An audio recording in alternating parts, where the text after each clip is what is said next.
ሰላም ተመልካቾቼ ዶክተር መሰረት ነኝ። የምታዩ ያላችሁት healthy dinner with ዶክተር መሰረት የተሰኘውን ቪዲዮ ነው።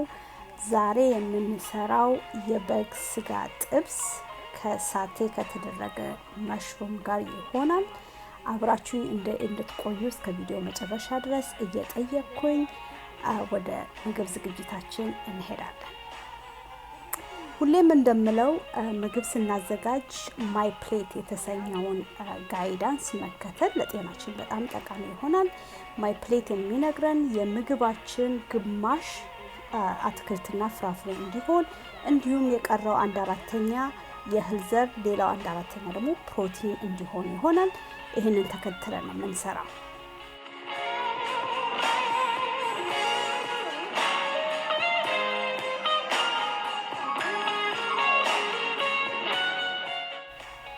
እሺ ተመልካቾቼ መጀመሪያ የምንጀምረው እንግዲህ መሽሩሙን በማጽዳት ይሆናል። መሽሩም በውሃ መታጠብ የለበትም፣ ግን አንዳንዴ እንደ አፈር ወይም የተለያዩ ቆሻሻዎች ላይ ሊኖሩ ስለሚችሉ በምግብ ብረሽ ከላይ ያሉትን ማንኛውም አይነት ቆሻሻ ነገሮች ማጽዳት እንችላለን። ብዙዎቹ ጸድተው ነው የሚሸጡት፣ ነገር ግን ቤት ውስጥ ደግሞ ጠረግ ብናደርገው ይመረጣል እና ያንን አሁን ያደረኩት።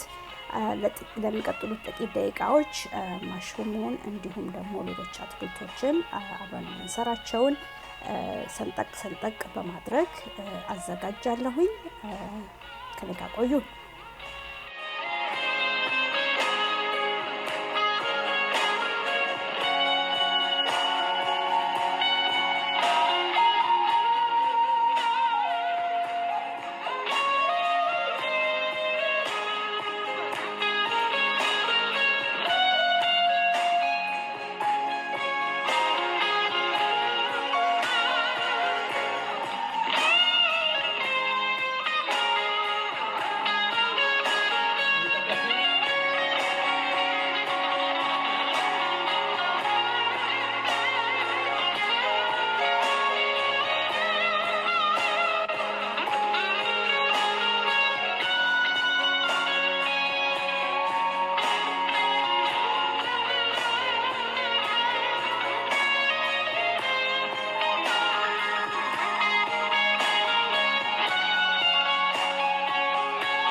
እንግዲህ ተመልካቾቼ የተከታተላችሁ እንዳለ ተስፋ አደርጋለሁ።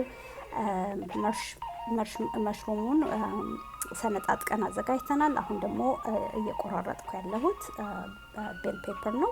እዚህ ጋር የምታዩት ቀይ ቤል ፔፐር ነው። ቤል ፔፐር እንግዲህ በውስጡ በጣም ብዙ የሆኑ ቫይታሚኖች እና ሚነራሎች ይይዛል።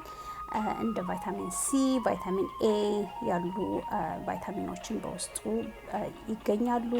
እነዚህ ደግሞ ሰውነታችንን በሽታ ለመከላከል እንዲሁም ደግሞ ለቆዳችን ጥራት፣ ለአይናችን ጥራት በጣም አስፈላጊ የሆኑ የቫይታሚን አይነቶች ናቸው እና ቤል ፔፐር በጣም ነው የምወደው። ብዙ አያቃጥልም፣ በጣም ለስላሳ ነው። ለልጆች ይወዱታል ብዙ ጊዜ እና ቤል ፔፐርን በተቻለ መጠን ምግቤ ውስጥ እከታለሁ እና እሱን ቆራርጠን እንደዚህ እናዘጋጃለን። ከዚህ በኋላ ሳቴ ለማድረግ የሚያስፈልጉንን ሽንኩርት፣ ነጭ ሽንኩርት የመሳሰሉትን ነገሮች እናዘጋጃለን ማለት ነው።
እዚህ ጋር የምታዩት እንግዲህ ነጭ ሽንኩርት ወይም ጋርሊክ ክራሽ አድርጌ ያዘጋጀው ነው መሽሩሙን ሳቴ ለማድረግ። ከዚህ ቀጥሎ የምናዘጋጀው የበጉን ስጋ ነው። እዚህ ጋር እንደምታዩት የበጉን ስጋ ማታ ማሪኔት አድርጌ ነው ያሳደርኩት። ከላይ የምታዩት በትንሹ ቪዲዮ እንዴት ማሪኔት እንዳደረኩት ነው። ማሪኔት ለማድረግ ነጭ ሽንኩርት፣ የጥብስ እንጨት ወይም ሮዝመሪ እንዲሁም ደግሞ ኦሊቭ ኦይል ከጨውና ከቆንዶ በርበሬ ወይም ብላክ ፔፐር ጋራ ደበላልቄ በዚፐር ባግ ከስጋው ጋር ለውሼ ለሊቱን ፍሪጅ ውስጥ ነው ያሳደርኩት። ልክ እንደዚህ እንደምታዩት ይሄ እንግዲህ ጥሩ ፍሌቨር እንዲኖረው ስጋው ይረዳናል እና ጊዜ ደግሞ ላለመፍጀት the night before ማታ ላይ እንደዚህ አዘጋጅታችሁ ፍሪጅ ብታሳድሩት በንጋታው ሲሰሩት በጣም ልዩ ይሆናል።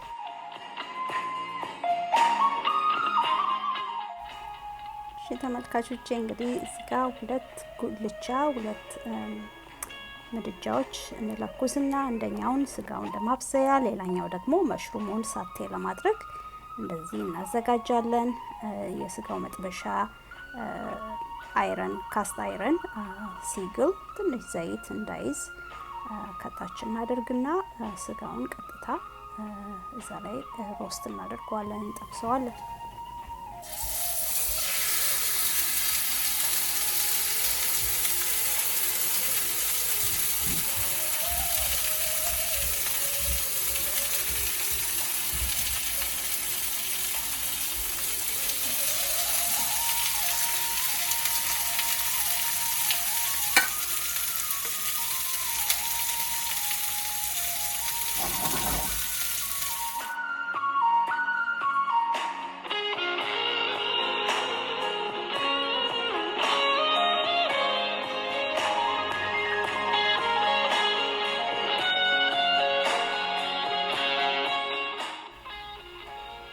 የበጉ ስጋ እየበሰለ ጎን ላይ መሽሩሙን ሳቴ እናደርጋለን።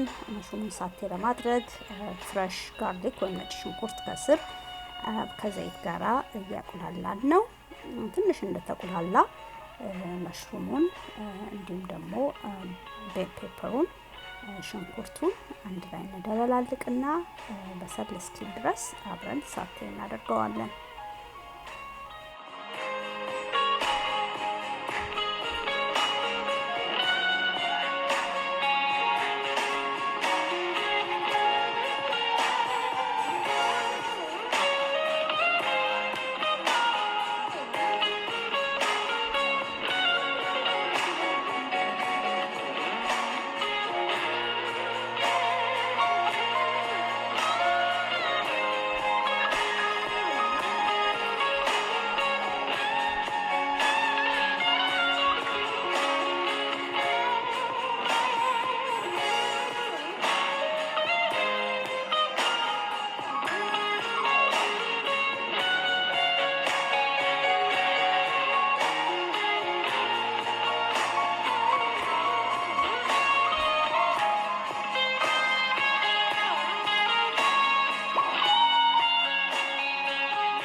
መሽሩሙ እየበሰለ ነው።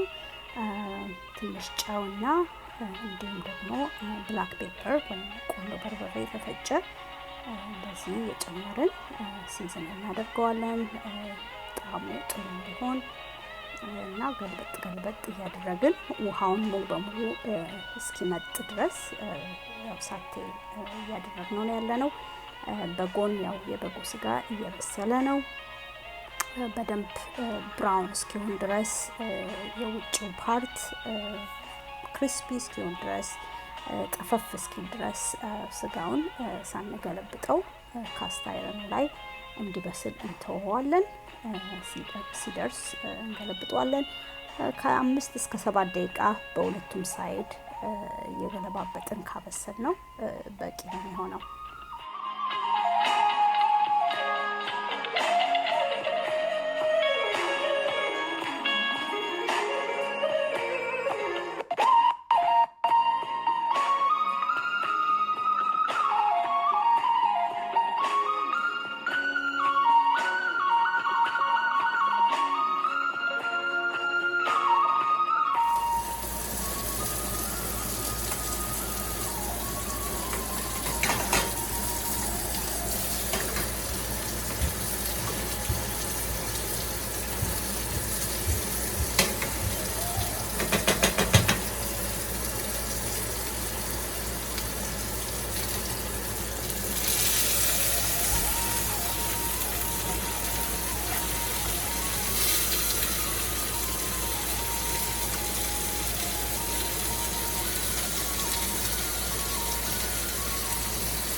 ውድ ተመልካቾቼ እንግዲህ መሽሩሙ በደንብ በስሏል።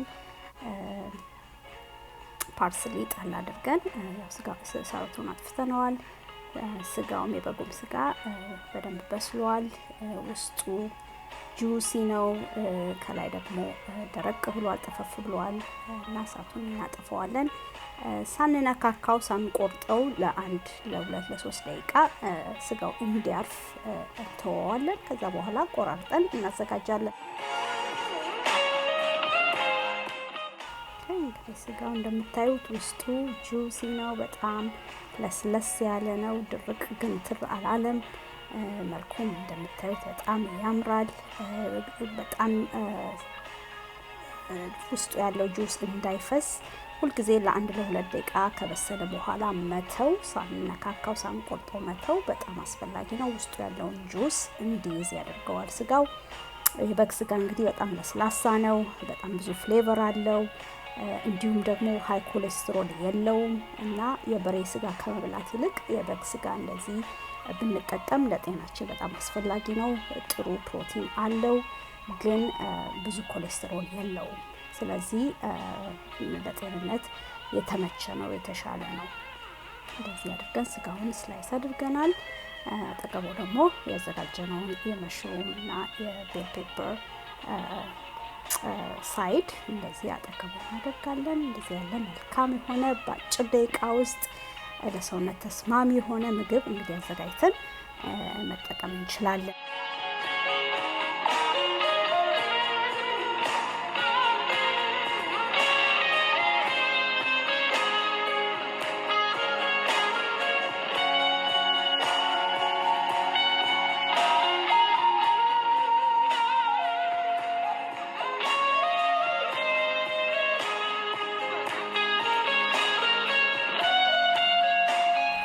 ውድ ተመልካቾቼ እንግዲህ እዚህ ጋር እናበቃለን የዛሬውን ፕሮግራም። በተመሳሳይ የምግብ ዝግጅት እስክንገናኝ ደህና ሁኑ። ሰብስክራይብ በማድረግ ላይክ በማድረግ ኮሜንት በመስጠት ፓርቲሲፔት እንድታደርጉ ጋብዛችኋለሁ። በተመሳሳይ ቪዲዮ እስክንገናኝ ደህና ሁኑ።